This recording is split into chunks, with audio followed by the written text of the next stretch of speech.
Hello everyone, मैं वंदना आप सभी का मोस्ट वेलकम करती हूँ अपनी यूट्यूब चैनल वंदना स्टडी क्लासेस में। हम लेकर आए काव्य बोध का सॉल्यूशन। इसके पहले हमने पद्य खंड और गद्य खंड और वितान और आपका भाषा बोध, ये चारों का सॉल्यूशन करवा दिया। अगर आपने अभी तक नहीं देखा है तो उनको ज़रूर देख लीजिएगा। सारे वीडियो आपके लिए बहुत ही यूज़फुल होने वाले हैं। A to Z पूरा सॉल्यूशन आपको हमारे चैनल पर मिल जाएगा। तो दोस्तों वीडियो को लास्ट तक ज़रूर देखना है, क्योंकि इसमें हम काव्य खंड का पूरा सॉल्यूशन आपको देने वाले हैं। तो दोस्तों अगर वीडियो आपके लिए थोड़ा सा भी यूज़फुल रहा तो वीडियो को लाइक ज़रूर कर देना, चैनल को सब्सक्राइब कर लेना और अपने दोस्तों को भी शेयर कर देना। तो चलिए स्टार्ट करते हैं काव्य बोध का सॉल्यूशन। इसमें आपको विषय वस्तु देख लेना है। विषय वस्तु में आपसे क्या क्या पूछा जाएगा। छंद से आपका मंदा, क्रांता, कुंडली, कवित, सवया, धूमिल। शब्द शक्ति में आपका अमिधा, व्यंजना, लक्षणा और शब्द गुण में ओज, प्रसाद, माधुर्य, रस व उसके प्रकार तथा रस के अंग, अलंकार, संदेह, भ्रांति, मन, आपाहुनित, विभाषा, विरोधाभास, ये आपके विषय वस्तु। इसके बाद आपका अंक निर्धारित किया गया है। ये 10 अंक का आपका निर्धारित किया गया है। 1 अंक की प्रश्न होंगे 5, 2 अंक की प्रश्न होंगे 1, 3 अंक की प्रश्न होगा 1। कुल मिला के आपके ये अंक दिए गए हैं, तो इनको आपको अच्छे से देख लेना है। इसके बाद विषय वस्तुनिष्ठ प्रश्न दिए गए हैं, तो इनमें से आपका सही करेक्ट आंसर आपको चुनकर बताना है। तो इनमें से राइट आंसर आपको बताना है रचनात्मक वाक्य काव्यम परिभाषा है। रसात्मक वाक्य काव्यम किसकी परिभाषा है? आचार्य विश्वनाथ की, पंडित राज जगन्नाथ की, आचार्य मम्मट की, आचार्य रामचंद्र शुक्ल की। तो ये परिभाषा जो दी गई थी, ये दी गई थी आचार्य विश्वनाथ जी के द्वारा। तो इसका राइट आंसर हो जाएगा आचार्य विश्वनाथ। तो इसका करेक्ट आंसर हो जाएगा पहला वाला। ठीक, इसके बाद नेक्स्ट देखना है महाकाव्य में होता है। महाकाव्य में क्या होता है? जीवन का बृहत चित्रण, जीवन का खंड चित्रण, उत्साह भाव, दोहा छंद। तो इसका राइट आंसर क्या होगा? जीवन का बृहत चित्रण। तो पूरे जीवन का जो बृहत चित्रण होता है उसी को महाकाव्य कहा जाता है। तो इसका राइट आंसर हो जाएगा आ नंबर। ठीक, इसके बाद नेक्स्ट देखेंगे इनमें से कौन सा काव्य महाकाव्य है। इनमें से आपको बताना है कौन सा काव्य महाकाव्य है। पंचवटी, रामचरितमानस, सुदामा चरित, प्रिय प्रवास। तो इनमें से आपको महाकाव्य बताना है कौन सा है। तो इसका हो जाएगा पंचवटी। ठीक, इसका हो जाएगा पंचवटी। इसके बाद नेक्स्ट क्वेश्चन देखेंगे श्रृंगार रस का स्थायी भाव है। श्रृंगार रस का स्थायी भाव क्या है? रति, हास्य, जुगुप्सा, रौद्र। तो इसका राइट आंसर क्या हो जाएगा? रति। श्रृंगार रस का स्थायी भाव क्या होता है? रति। इसका राइट आंसर हो जाएगा। इसके बाद नेक्स्ट क्वेश्चन है वीर भयानक रौद्र रसों में प्रधानता होती है। वीर और भयानक रौद्र रसों में प्रधानता होती है माधुर्य गुणों की, ओज गुण की, प्रसाद गुण की, शब्द गुण की। तो इसमें आपको राइट आंसर बताना है। तो इसमें राइट आंसर हो जाएगा आपका ओज गुणों की सर्वाधिक प्रधानता होती है वीर रस में, भयानक रस में और रौद्र रस में। ठीक, इसके बाद आपको देखना है नेक्स्ट क्वेश्चन निम्नलिखित में से कौन सा प्रबंध काव्य नहीं है। तो इनमें से बताना है आपका कौन सा प्रबंध काव्य नहीं है। सूरसागर, साकेत, रामचरितमानस, कामायनी। तो इनमें से बताना है आपको कौन सा प्रबंध काव्य नहीं है। तो ये हो जाएगा आपका सूरसागर। राइट आंसर क्या हो जाएगा? पहला वाला सूरसागर। इसके बाद नेक्स्ट है आपका 7वां महाकाव्य में कम से कम कितने सर्ग होने चाहिए। महाकाव्य में कम से कम कितने सर्ग होने चाहिए? आपके 3, 5, 8, 4। तो इसमें महाकाव्य में आपका कौन सा हो जाएगा? ऑप्शन नंबर 7 सही हो जाएगा। 8 आपके सर्ग होने चाहिए, कम से कम 8 सर्ग होने चाहिए, तभी वो महाकाव्य कहलाएगा। इसके बाद चलिए नेक्स्ट देख लेते हैं। अगर दोस्तों अभी तक आपने हमारा टेलीग्राम ग्रुप ज्वाइन नहीं किया है तो टेलीग्राम ग्रुप ज़रूर ज्वाइन कर लें। हमारा वंदना स्टडी क्लासेस के नाम से टेलीग्राम ग्रुप बना हुआ है। अगर आपने अभी तक नहीं देखा है तो देख लीजिएगा। उसमें सारे आपके सब्जेक्ट के क्वेश्चन बैंक के PDF फुल सॉल्यूशन के साथ आपको प्रोवाइड करवाए जा रहे हैं, तो आप ज़रूर ज्वाइन कर लीजिएगा। ठीक, चलिए अब देख लेते हैं रिक्त स्थानों की पूर्ति। रिक्त स्थानों की पूर्ति नेक्स्ट क्वेश्चन है आपका। तो पहला क्वेश्चन दिया है इसमें, माधुर्य गुण में डैश डैश वर्णों की प्रधानता होती है। जो माधुर्य गुण होते हैं उनमें किसकी वर्णों की प्रधानता होती है? तो इसमें आपको फिल कर देना है कोमल वर्णों की। ठीक, क्या फिल करना है? कोमल वर्णों की प्रधानता होती है। नेक्स्ट है सेकंड नंबर का, विरोध न होते हुए भी जहाँ विरोध का आभास हो वहाँ कौन सा अलंकार होता है? तो यहाँ पर आपको फिल कर देना है विरोधाभास अलंकार। विरोधाभास अलंकार। ठीक, चलिए नेक्स्ट देख लेते हैं। दो छंद डैश डैश काव्य है। दो छंद कैसा काव्य है? तो इसमें आपको फिल करना है मुक्तक काव्य। ठीक, मुक्तक आपको यहाँ फिल कर देना है।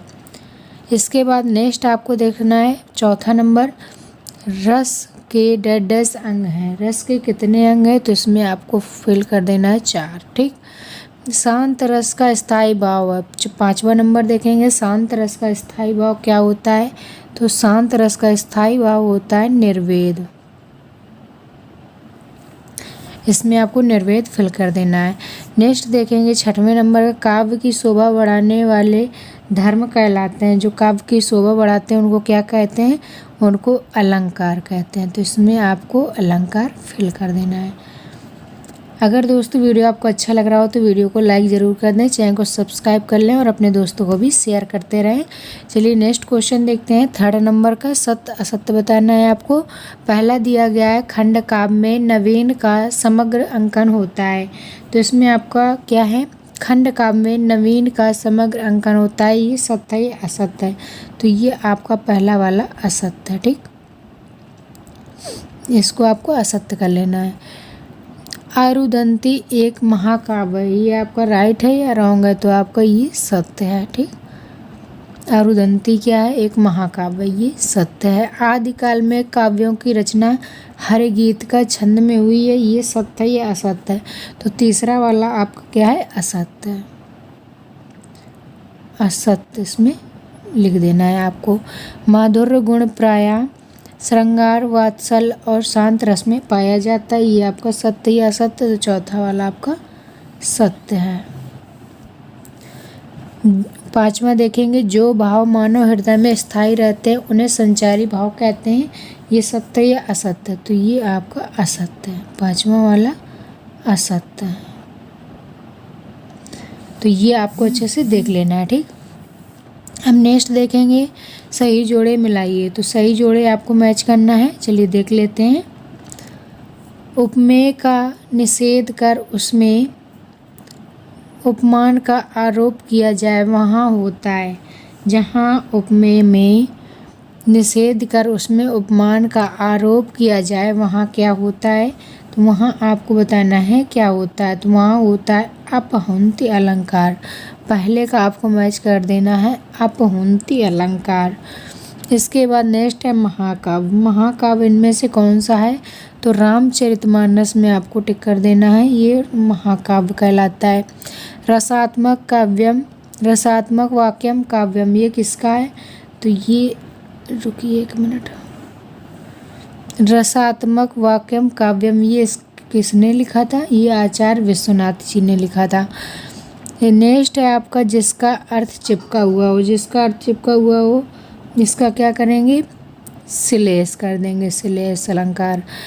चिन्मय के नाक दम पर रखा है में शब्द शक्ति है। तो ये आपका हो जाएगा लक्षणा। तो ये मैचिंग वर्ड आपको मैच कर लेने हैं अच्छे से।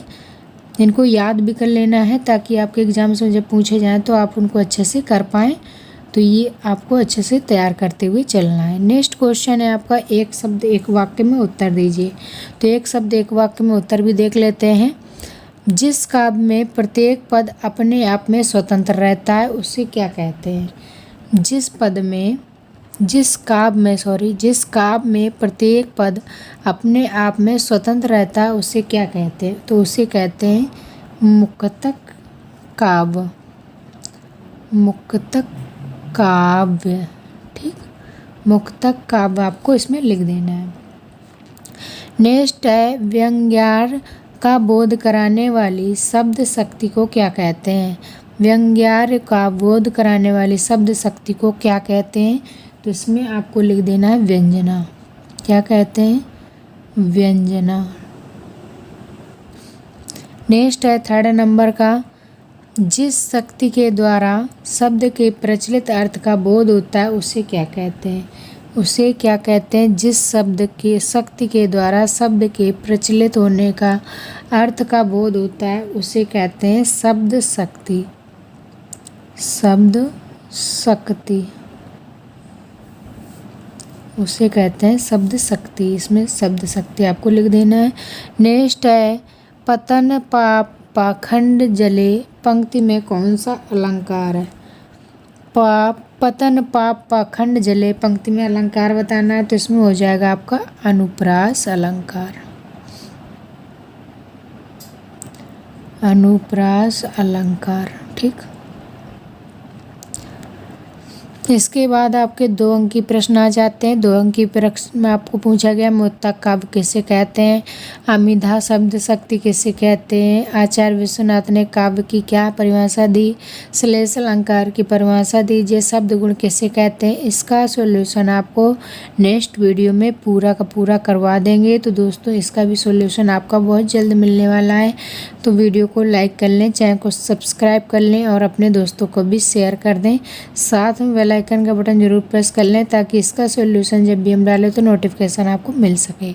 तो ये सारे पूरे जो आपका रह गया इसका सॉल्यूशन आपको नेक्स्ट वीडियो में ज़रूर मिल जाएगा। तो आप ज़रूर बेल आइकन प्रेस कर लें ताकि नेक्स्ट वीडियो का आपको नोटिफिकेशन तुरंत मिल सके। तो चलिए दोस्तों विदा लेते हैं, मिलेंगे नेक्स्ट वीडियो में, तब तक के लिए bye bye. Thanks for watching.